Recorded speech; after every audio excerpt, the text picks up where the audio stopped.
What do we want? An early kick-off. When do we want it? Anytime, as long as you can't do any activities on Saturday morning and have to leave Euston by 9 a.m. latest. That's what Spurs are singing in my imaginary world in which away fan travel is even considered by the people scheduling football matches who definitely have the game's long-term interests at heart. But before you start feeling sorry for yourself, United v Spurs kicks off at breakfast time in the house of our guests, because joining James, Andy and me is Tim Vickery, all the way from presumably sunny Rio de Janeiro. It's freezing here, and in some places it's snowed, Tim. Yeah, just got back from a little swim in the sea. I don't expect sympathy. Lovely. Things are not going swimmingly for Frank, are they? But we expected, I think, at half-time last week that he'd be sacked and there would be a new manager bounce and all would be well for Spurs at Old Trafford. But that you got a comeback there. What is the state of play with him? How can you sack a manager of the fourth best team in Europe? No, it's personally, I feel very, very disassociated. Very, very. I understand what you lot are going through, because I think our two clubs have a fair bit in common. And the one thing that we can never be or never should be is mediocre. And we at the moment are extremely mediocre, aspiring to nothing more than mediocrity, I fear. So I don't think the mood is particularly good. There'll be a hope that he can pick up where he left off second half against City, but it looks to me as if he's struggling, but the problem is not him. Well, go on. Oh, you know all of this. You know, the problem is the owners and what they want. United, you've got a very happy and harmonious ownership, haven't you? Much like we enjoy here at Old Trafford. I think it's 86% with Enoch or something, and it just... Yeah, so what do they want? What do they want? You know, I think they want to make a profit. And in business terms, they've got themselves a sweet little model there going on. And football's always a strange business anyway, isn't it? Because what's the objective? Is it to win titles or to make money? And the Tottenham ownership, it's been very clear which of those two it is. We have the captain now, Romero, in pretty much open revolt against the club ownership, and he's not going to be there for very long. And comparatively, you have to say comparative with this one, they pay such poor wages. So you're left with a playing squad that isn't up to the burden of representing the shirt, and we are the glamour club of the South, in the same way as you are the glamour club of the North. There's got to be a style and a swagger. You can't just have pragmatism. You really can't. You know, for a while, at least we had something to organise against on the field. You know, there was that long Pochettino spell where, unfortunately, and they got blown off course by building the stadium, which is great. And then COVID, you know, they couldn't use it. So that was a big problem. And then during those Pochettino years, his success papered over the cracks, and they reached the Champions League final in 2019 with a squad that hadn't been reinforced, with a thing that was clearly in decline.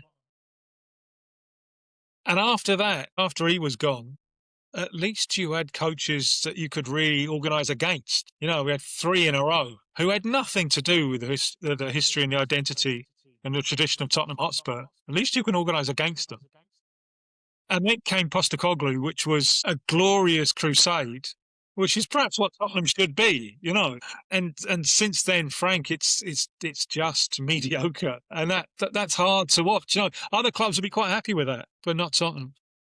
I want to get onto the stadium in a minute, but sort of what the relationship is then at games and how that is kind of manifesting itself as much as you can pick up, because like new stadiums help and hindrance and stuff like that. The fans, you mentioned Romero there, the supporters broadly, match-going supporters, in favour of his stance? Well, yes. Yeah, no doubts about it. And I'm a long, long way away, but it's not hard to pick up those vibes at all. What we have is and you know all about this, it's a model of extraction. How much can we extract? We do. How much can we get out of them? And how much little can we give in return? There have been new promises of sunlit uplands, but no actions to back up those words so far. Yeah. I mean, Andy, you have your own version of their stadium, don't you? Like what you've made of it, because you've been, I think, more times than any of us. Yeah, I've been 3 times to this new stadium, and while it looks impressive, I found the atmosphere sadly lacking a little bit. You know, you get the early sort of bounce, you get the "Come on, you Spurs" at the start, which is lovely and loud and atmospheric. It goes around the ground, but then it just seems to sort of die a death in it. are the fans waiting for the team, or are the team waiting the fans? Is it turning into a help or a hindrance, that new stadium? Well, it's been a long time, isn't it? It's been a long, long time since we had a team that, and it all went wrong for us, I think, in the early 90s. And ever since then, exactly at that sliding doors moment where a new hierarchy could be built with the Premier League, and it went all wrong for Tottenham there, and there was a lot of playing catch up, especially with what Arsene Wenger did to Arsenal. A few years ago, it looked like we had successfully played catch up and overtaken them, but that looks extremely forlorn now. So there isn't a lot of there aren't too many reasons to be cheerful. It's reasons to be cheerful part none.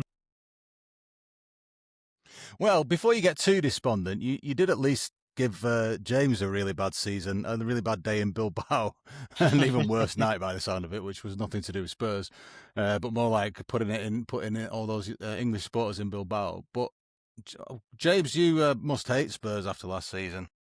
Well, it's not Spurs so much. It's more the previous manager who didn't seem to have a plan B against the team that in any other Premier League season could have got relegated on their points total, to be honest. Well, I just think, to be honest, there's nothing more to add apart from the fact that I think that was possibly the worst game of football I've ever seen for a final. It was dreadful. I know United, I mean, it wasn't exactly a great final, neither was 99, to be honest. But just two terrible football teams fighting it out to win that game. And Spurs managed to score in the end, but it wasn't a spectacle at all, really, was it?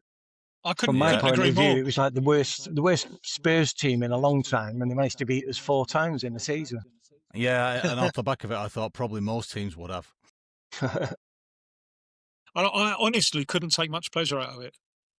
I really couldn't. It was so bad. Yeah, it was so bad. Yeah, but I am an old purist. I am. And to win playing that, it was hideous. It was like Andy. It was like Doctor Who when we were kids. You were a bit scared. You had to watch it from behind a settee. It was atrocious. You mentioned old school there. Were you at Old Trafford in '92 for the Lineker presentation that Andy and I are still bitter about? No, I wasn't. I didn't do a lot of away games in the north. I always thought it was bandit country. I kind of valued my life a little bit more than that. I was through most of the home games, second half of the 80s and early 90s before I moved over here. But no, I don't remember. No, I don't think I ever been. The only time I've ever been to Old Trafford was during the Olympics when it was Brazil playing there. All right, so that obsession has been there for a long time, because you moved there shortly after that, if Wikipedia's to be believed, and that wasn't purely to... Yeah, that's what it says. Wow, it's right. It wasn't purely to avenge Alan Brazil's earlier departure from Tottenham, which must have come as a blow, stroke, cause for celebration. How delete is applicable. Yeah, if I look back on the ones that I remember, because I do remember lots of times United coming down, there's one that stands out more than any of the others. It was just before the 1990 World Cup, which was Gascoigne against a good United side. I think United might have finished second that year, 89-90. No, 13th or something, but... Yeah, you sure? Yeah, that's the FA Cup year. They finished about 13th. Oh, right, there was a season before that, 87-88, I think they finished second, distant second, but they finished second. McClare scored loads of goals. Is it that one? Yes. Yeah, you're right. This is I'm confusing it with the FA Cup thing. I remember it was a day when we knew that we had a genius on our hands with Gascoigne, and the rest of the country didn't really know it yet, because there wasn't that much TV coverage. But that's the one that really sticks out, because, we're the glamour club of the South and you're the glamour club of the North. And that's the way it should be, and that's the way it hasn't been for too long. Yeah. I can remember when I was a kid, there was a 3-0 F League Cup game. You think, yeah, I remember that one. I can't remember if Gascoigne played in it, because Giuliano Majorano was the big attraction for United at the time, which is exactly what needed to improve. So then what took you to Brazil then? Because at the time, there was loads of Argentinian players or not loads, a few, like Tarantino and the two at Spurs that obviously you'll know all about. And I imagine must have played some kind of, I mean, it was unusual to have such exotic players in the early 80s, right? But apart from that, I was trying to think about Brazilians in the top flight, and I could literally only think of Mirandinha at Newcastle for a season or something. Yes, yeah, and which didn't really work out. Why did I go? It was adventure. I happened to meet Brazilians in London, And I got curious. I was 29. I thought, if I don't live abroad now, it's not going to happen. And I thought, wow, let's go and give it a shot. And at that point, the holders were automatically qualified for World Cup. So I knew they would be there in 1998. So I thought, I'll get over there, get a head start. Let's see what's going on. Obviously, it was much, much harder than I ever expected. It was, the only thing. It was an exercise in youthful naivety, really. But the thing that kind of saved me was Nike, because back in the day, and Andy will remember this, Brazil appeared once every 4 years, World Cup, and that was it. And you got to know the players during the World Cup. That was the charm of it. And then Nike came in, and they'd done their homework. They tried with basketball. They'd realised that football was a global sport, and Brazil, even more then than now, was everyone's second favourite team. So they signed up Brazil, and then they started bombarding the world with propaganda, with merchandising. And so going into France '98, the average English fan knew lots about and wanted to know lots about the Brazil team, which hadn't been the way before. And that kind of created a market, if you like, for me. So that was the wave that I surfed in the build up to France '98, and I've been surfing ever since. That's and at amazing. that time, and this shows how things have changed, United very, very nearly bought a centre-back from Brazil. Oh, Celio Silva. That's right. Yeah. Yes. And was saved. The work permit. Yeah. I mean, I had a chat with him not long afterwards. Lovely fella and all the rest of it. But United came in with what at the time was a big money offer Yeah. for a player who at that precise moment had not been so much dropped by Brazil as hurled aside with force. No one could quite believe the amount of money that United, which it wasn't very much by today's standards, but by then it was huge amount of money that they were willing to pay for. Is it 5 million sterling or something? Something like that. Yes, for a player that they probably could have got for 20% of that, really, and a player who was on the downward after that. What year was it? 97. So they probably signed Henning Berg instead for about that's the same money, and he cleared off the line twice, didn't he, in the Champions League semi-final? Or maybe even a fella who I'm still angry to this day, Ronnie Johnson, because he had a trial at Tottenham early 90s in a reserve game. It was him and his mate Leonardson, who later played for Wimbledon and so on. Yeah, Wimbledon, Oyvind Leonardson, Liverpool. Yeah, and I was at this reserve game at Tottenham, and I thought, this fella is sensational, sign him up. And they didn't, and he ended up going to United and giving you pretty good service. He was very classy, wasn't he? 1.2 million, and he was really, really good. 96, 97 he signed in time for the season. There's about 5 of them. Oh, lovely. What good memories. Some more to come. This episode of Cream of Manchester is sponsored by Match.com. If you're a government chief of staff or potentially outgoing Prime Minister, simply contact Match.com. They'll provide an appropriate adult so you can talk through any potential recruitment or vetting issues, or simply predict obvious policy U-turns. It might not be enough to save your job, but you'll surely look less of a tit. creamofmanchester8@gmail.com, that's our email address. Hashtag yourself senseless on all the socials and throw things at us for discussion, as long as it's not about XG. We'll have a go at trying to bring some level of interest to it. But we do this for free, and we would appreciate you subscribing to our YouTube channel while we work out how to fund the 2027 Christmas party. Tim, Richarlison is a funny goose, isn't he? Yeah, he most certainly is, yes. I think there's possibly a slice of Alexis Sanchez syndrome here. Another one that you'll know. Alexis Sanchez played the World Cup in 2014, played the Copa America in 2015 all the way to the final, played an extra Copa America in 2016 all the way to the final, played a Confederations Cup in 2017 all the way to the final, and has never been the same player since. Never. Richarlison, I think a lot of his problems, you knew he was on the way out at Everton. Everton were going to let him go. When back in 21, they let him play the Copa America and the Olympics, and then sold him on. And it's been injury after injury after injury ever since. Ancelotti, who's now Brazil's coach, of course, loves him and has called him up at more or less every opportunity he gets, for which he's been roundly criticised in Brazil, because no one can. He hasn't scored for Brazil since the World Cup. He's actually got quite a good goal scoring record for Brazil, but he hasn't scored any since the World Cup. But provided he can get himself fit soon, he is bang on course for a squad place for a few months' time. Is he? And what about the United players? Mateus Cunha is bang on course. And what Ancelotti's doing, he's dividing his centre forwards into two. Into target man number 9, and that's Richarlison. Also Ivo Jesus of Forest. And the kind of hybrid 9-10, where Mateus Cunha is the leading character. Cunha has played more than any other striker under Ancelotti. I think Richarlison is second. None of them have scored a goal. None of the strikers have managed to score a goal for him. But he's very, very taken with Cunha for that hybrid 9-10 thing. So Cunha is going. Casemiro is the first name on the team sheet. And it's the first thing that Ancelotti did when he came back.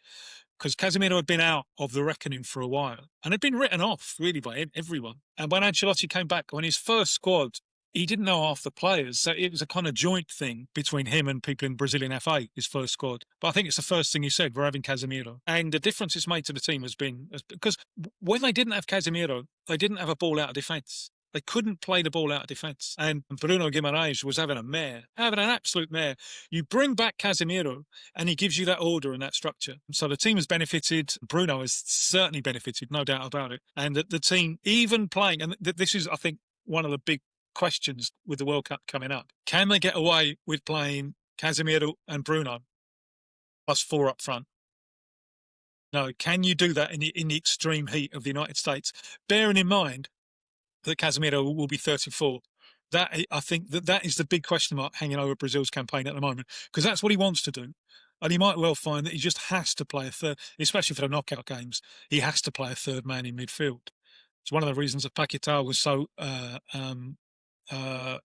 determined to force a move back, because that would probably be him if they line up with 3 in midfield. But Casemiro, absolutely no doubt about it, he's there. Who else you got? Well, Lisandro Martinez I think his return is important for Argentina. And the Argentina defensive unit is exactly the same as the World Cup. No one new has come through. And it's a defensive unit that threatened to cave in time and time again during the World Cup. Otamendi is still there. They haven't managed to replace him. I didn't know he was still alive. Yeah, he's still there, but he's suspended for the first game. So, they need what will probably be the left-sided centre-back. So, Lisandro Martinez, probably a fight now with Senesi of Bournemouth. There are 1 or 2 other options that he's looking at, but that would seem to be the way it's going, to be in the first team for the game that they're playing against Spain next month, that they don't want to play. This Finalissima, Champions Europe against Champions of South America. That will be an important test, I think, for what they do with an Otamendi replacement. Going back to Casemiro, Tim, is Ancelotti played him for the full 90 minutes? Because at Old Trafford at the moment, or any game for United, he's lasting about 70 minutes and then they're substituting him. But we seem to be letting in goals then in that last 15, 20 minutes. So it can be no sort of coincidence that Casemiro goes off and then we're letting the ball in. Yeah, when Ugarte comes on for him. Well, that as well. Yeah. We'll get onto that in a minute, because that fascinates me. Casemiro, he wants him on for the full 90 if he can, because they don't really. It's a bit like rock and roll. They just don't know what's going to replace it. And he brought Fabinho back, the former Liverpool player, for the last squad, just to have a Casemiro replacement. The rise of Andre Santos at Chelsea is important, because he maybe is the man most likely. And, one thing, it happened in 2018. Casemiro didn't play the quarter-final when they got beat by Belgium. Fernandinho came in and had a bad game because he was suspended. And it's a position where there is always a possibility of picking up cards. And with the expanded World Cup, there's an extra knockout game. So, that's a problem for them, that they do need a Casemiro replacement. And so I know Andre Santos is being watched very, very closely. Ugarte mystifies me because I really like him. I've seen a lot of him and really like him. And Bielsa will tell you that in, how many years, 3 years, whatever, that he's been in charge of Uruguay, Ugarte's been his best player. And I really thought it would work out at Old Trafford. And I don't really know why. Just never really got going. I think that's the thing with Ugarte, injuries as well, and I don't think the club have found the best position for him really. And I think another player that you always like to talk about, Tim, is Fredge, and I think United missed out on him a lot when they actually sold him, because I think for Brazil especially is an important player. Yeah, he was. Yeah, no doubt about it. United didn't get the best out of him. He's almost too unselfish for his own good, I think he was. Where does all this leave Anthony? Well, Ancelotti likes him, and they got more wingers than I know what to do with. But he got called up in Ancelotti's first squad, so he's in the mix. But there are so many. I mean, for the right winger, Estevan of Chelsea, it's not good. It's sensational. When he scored between September and November, he scored 5 goals for Brazil. It took Vinny years and more than 30 games, Vinny Jr., to get to 5 goals for Brazil. And he just did it bang, bang, bang, bang. And they got another one called Luis Henrique, who's at Zenit, who's very strong as well. So there's some stiff competition for him. But Ancelotti likes him. And that's another player from the syndrome of, as soon as he leaves United, he looks much better.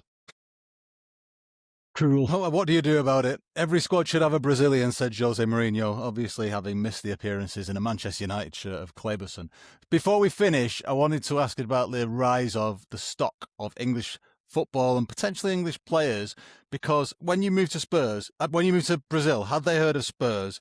No. Did they deride English football in the way Yes. that all Italians used to do when I used to go there 25 years ago, and then happened a lot less 5 years after that? Absolutely, yes. No, I used to have to carry a match ticket around, to show yeah, who. And this was at a time when they just signed Klinsmann. No, and Klinsmann. Who? What? How's that happen? And the only TV that you got back then was the Monday night game, which frequently involved Wimbledon and was always shit. And so it was seen, and sometimes you'd read about this in the papers. There's and for absolute lunatics, there's the Monday night game from the Premier League, and then it just went whoosh. It went absolutely whoosh, and it's huge now. On the moment, I really knew, and I've got a Tottenham polo shirt. The only thing that makes one aware that it's Tottenham is there's a cocker on it. It's nothing else. And I was wandering a bank, when the bank security guard saw it, knew what club it was, knew the previous result, and knew the next game. And it was like, wow, So, and look at the players that are coming across. I mean, the biggest promise in Brazilian football last year has just joined Bournemouth. It's off Kevin? the scale. Hyan. It's called Hyan. Oh, am I saying it wrong? Hyan. Are we talking about a different guy that I've not heard of, or am I just saying Kevin wrong? Yeah, no, it's not Kevin. It's pronounced Hyan. Hyan. Rayan. He set up a goal on his debut. Oh, sorry. Yes, he's a different person altogether, isn't he? Yeah. Yeah. He was on the other day. I'm sorry, I have heard of him. Yeah. Right. So he's really big. He's really tall. So. Yeah, he's like a building with he's like a building with feet. He's huge, a man mountain. So he's chosen to go to Bournemouth 25 years ago. That's just unthinkable. So yeah, English football is huge. And I see so many shirts, more actually standard and chartered. I won't remember. Yeah. Carlsberg's not a popular beverage in Manchester. So it has, yeah, it's gone whoosh, and it's followed. Even though you still can't compete with the glamour of Real Madrid and Barcelona, but it is the league that's most followed. I remember a TV exec saying, it's the one that all the TV companies want. Even how beautiful the shirts are, and the atmosphere in the stadiums and so on. So yeah, it's been bizarre being here at a time when English football went from being a joke to being the reference. Wow. Fair enough. James, do you want to make any final points, observations or questions to Tim on Latin America brackets general? Well, it's interesting that you talk about the atmosphere and how kind of that's happened, really, because even though for all the talk about the Premier League and stuff, Manchester's still like a cheat code over there. If you tell someone from Manchester, especially in Spanish-speaking countries, I don't know about Brazil, but taxi drivers, when I've been in Chile or Argentina or Peru, and they say, "De donde eres? Where are you from?" And I say, "Manchester." Their eyes just sort of light up, and "En serios, Manchester." And they love Oasis, they love the Stone Roses, they love the Smiths, and Manchester United as well. It's you kind of take it for granted a bit when you live so close to such a big football club that when you go abroad to pretty much anywhere in the world, you can start a conversation, and with very limited Spanish, you can talk about Argentinian players or Sanchez as well. It's an interesting one over there because a lot of Chilean people still obviously love him for winning the Copa America 2 times in a row, but in Manchester it's not quite the same. I'm sure they asked Tim about Chaz and Dave. You're going to make me sing now. We're off to win because we beat the Arsenal. They was only runners up in the North London Cup. Now they want to be getting the double up. The Arsenal. And Arsenal complain. They made an official complaint about that. Yeah. Oh dear. That's called the response to winning ugly, isn't it? There's no pleasure. Surely, if there's one thing that United and Tottenham fans can agree on, there's a limited pleasure in winning ugly. Yes. I'd buy it. So yeah, I'm sure we're in full agreement. Although we won't be in much of that probably come full time on Saturday when everybody, I should say, like full time, probably by the time anyone's listening or watching this, it'd be like in an hour or something. But yeah, everyone will just be giddy on social media about the latest refereeing decision, which is all that happens now in every game. Really appreciate your time, Tim. It's very good. Yeah, sorry, I couldn't get the camera to work. My apologies. It's a shame. By the time technology. anyone's watching this, like there might be an AI Tim. I don't know. I'll give it a go. I'll see what it's got to offer. But it's really good of you to join us. A very busy actual journalist who's not even selling a book or a gig or anything. And of course to Andy and James. Can I just mention? Go on, plug something. Yeah, I am selling a book next month. It's called Mundiales. It's a history of the World Cup from a South American point of view. It's out on March the 9th. Can you send us a link and we'll try and put it in the Of course I can't. What is this link? What is this link of which you speak? Presumably, if Tim's got his phone working, you will have something along those lines in the show notes of this show. Why not subscribe on multiple accounts? Mind the trams.